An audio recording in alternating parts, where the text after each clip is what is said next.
आपने ट्रैकर लगाया, मुझे नहीं लगता है कि किसी एजेंसी ने इतना मादा रखा होगा कि हर दिन के लिहाज से, हर वीक के लिहाज से भले ही 1-8% ऊपर नीचे हो रहा हो, लेकिन कंसिस्टेंसी रखी है। So how confident are you with these numbers? कितने कॉन्फिडेंट हैं आप?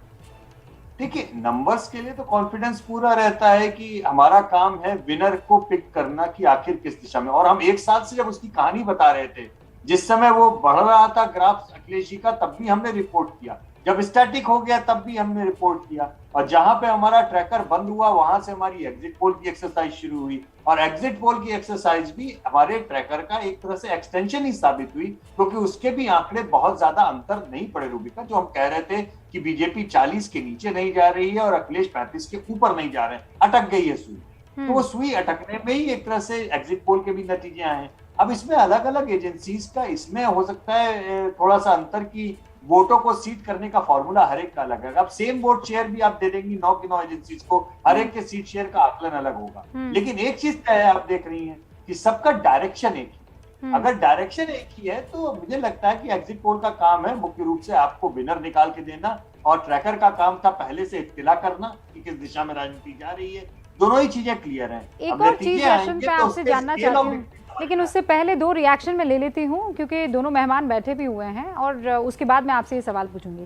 सीपी राय साहब, यशवंत ने बहुत क्लियरली बता दिया कि भाई हम तो डे 1 से साल भर हो गया ट्रैक करते हुए, लेकिन अब क्या करें, 35 ऊपर मामला जा ही नहीं रहा है। साल भर पहले तो अखिलेश जी कहीं थे ही नहीं और वो कहीं लड़ाई में नजर नहीं आ रहे थे।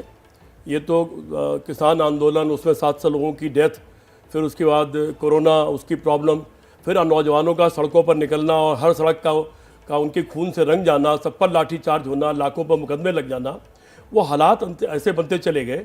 और चूँकि अखिलेश से मुख्य लड़ाई में है और उन्होंने एक ध्रुवीकरण करने में पार्टियों का अपनी कामयाबी हासिल कर ली। पूर्वी उत्तर प्रदेश में लोकदल को, जो अपने आप में एक ताकत थी, ठीक है पीछे कमज़ोर हो गई थी, लेकिन किसान आंदोलन ने उनको ताकत दी है।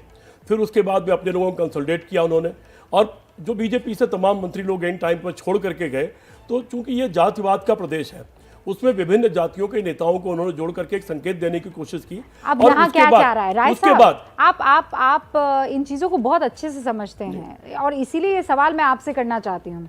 जाति का आप जिक्र कर रहे हैं, लेकिन मामला जब धर्म पर आ जाता है तो फिर जाति पीछे चली जाती है। मैं आ जाता हूँ उस पर।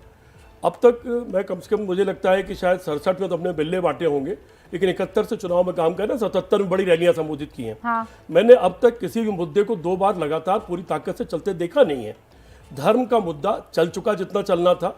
आपने बीच में देखा होगा जब नौजवान सड़कों पर निकल रहे थे, इवन चुनाव घोषित होने के बाद इलाहाबाद की सड़क पर रात को 1 बजे तक। तो राय साहब, फिर मुझे बता दीजिए किस मुद्दे पर वोट हुआ होगा? मैं समझ गई, आप कह रहे हैं कि बहुत हालात खराब थे। इस बार किस मुद्दे पर वोट हुआ? इस बार महंगाई, बेरोजगारी, लोगों पर जुल्म ज्यादती, कोरोना का प्रॉब्लम्स, और जो तमाम लोगों के खिलाफ मुकदमे, वो पत्रकार हो चाहे सारे लोग हो, तमाम लोगों पर लाठीचार्ज और अव्यवस्था और भ्रष्टाचार भयंकर बढ़ा है, बहुत बुरी तरह। ब्यूरोक्रेसी हावी रही, नेताओं की कोई हैसियत नहीं रही। बीजेपी के 200 एमएलए, एक मिनट, बीजेपी के 200 एमएलए, एक लास्ट कमेंट, बीजेपी के 200 एमएलए अपने ही मुख्यमंत्री के खिलाफ धरने पर विधानसभा में बैठ गए। अब इससे ज्यादा किसी पार्टी के खिलाफ एडवर्स स्थिति क्या हो सकती है?